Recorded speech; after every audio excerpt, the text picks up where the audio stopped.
সুপ্রিয় ছাত্রছাত্রীবৃন্দ, আশা করি তোমরা সবাই ভালো আছো।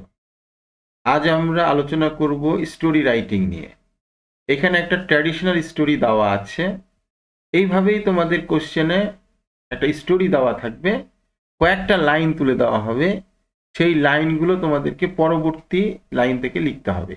যেমন ধরো, one day in the evening two friends were, এটা যশোর বোর্ড 2021 এসেছিল।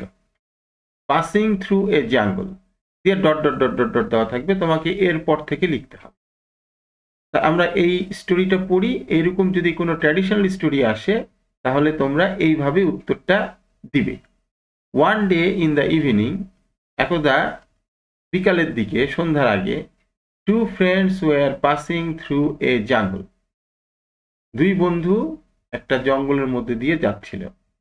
দে ওয়ার ভেরি ইন্টিমেট, ইন্টিমেট মানে অন্তরঙ্গ, তারা খুব কাছের, তারা খুব অন্তরঙ্গ বন্ধু, প্রিয় বন্ধু পরস্পরের।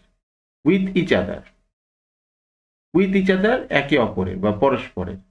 There lived many wild beasts in the jungle, এই জঙ্গলে অনেক বন্য পশু বা জীবজন্তু বসবাস করত। After walking for some time, কিছুক্ষণ হাঁটার পরে, they saw a bear coming out of the jungle, তারা দেখতে পেল যে একটা ভাল্লুক জঙ্গল থেকে বের হয়ে আসছে। They became afraid of the bear, তারা ভাল্লুকটিকে দেখে খুব ভয় পেয়ে গেল।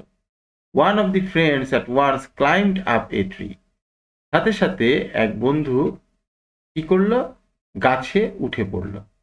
The other friend did not know how to climb a tree, কিন্তু অন্য বন্ধু জানে না যে কিভাবে গাছে উঠতে হয়। He was sure that the bear would kill him, সে নিশ্চিত ছিল যে ভালুক তাকে হত্যা করবে। ফরচুনেটলি হি নিউ, যাই হোক, ফরচুনেটলি বলতে বোঝাচ্ছে সৌভাগ্যবশত, he knew that the bear did not eat a dead animal, কোনো ভালুক কোনো মৃত প্রাণীকে খায় না। তো হি lay down on the ground, তাই সে মাটিতে শুয়ে পড়ল। লাইক এ ডেড ম্যান, মৃত মানুষের মতো। The bear came to him and smelled his body, ভাল্লুকটি তার কাছে আসলো এবং তার সমস্ত বডি, তার সমস্ত শরীরের গন্ধ শুকলো, অর্থাৎ গন্ধ শুকে শুকে দেখলো যে আসলে সে জীবিত আছে কিনা। At that he stopped breathing, at that time, সেই সময়ে, হি স্টপড ব্রিদিং, অর্থাৎ এই যে দ্বিতীয় জন, দ্য সেকেন্ড ফ্রেন্ড, কি করলো, দম বন্ধ করে রাখলো। উইথ অল হিজ মাইট, তার সমস্ত শক্তি দিয়ে।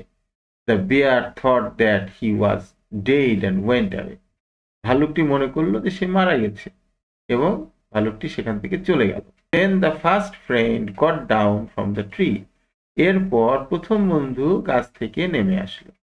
And came to the second friend, এবং দ্বিতীয় বন্ধুর কাছে গেল। হি আস্কড, সে জিজ্ঞেস করলো, what did the bear whisper to you, whisper মানে ফিসফিস করে বলা, ঠিক তোমার কানে কানে এই ভাল্লুক কি বলে গেল।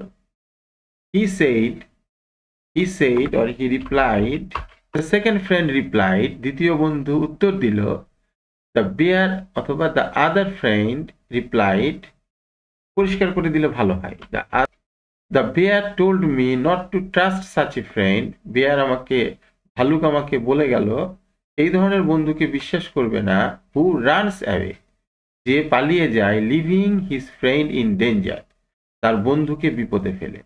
The bear also told me, ভালুক আমাকে আরো বলল যে, a friend in need is a friend indeed, ভাল্লুকটি আমাকে আরো বলল যে প্রয়োজনের বন্ধুই প্রকৃত বন্ধু। Moral of the story, the friend in need মানে যখন তাকে প্রয়োজন, অর্থাৎ প্রয়োজনের সময় যে বন্ধু কাজে লাগে সেই হচ্ছে প্রকৃত বন্ধু। ইনডিড বলতে প্রকৃত। Moral of the story, a friend in need is a friend indeed. তোমরা মোরাল লিখতেও পারো, নাও লিখতে পারো, কোনো অসুবিধা নেই। আজকে এই পর্যন্তই, ধন্যবাদ সবাইকে।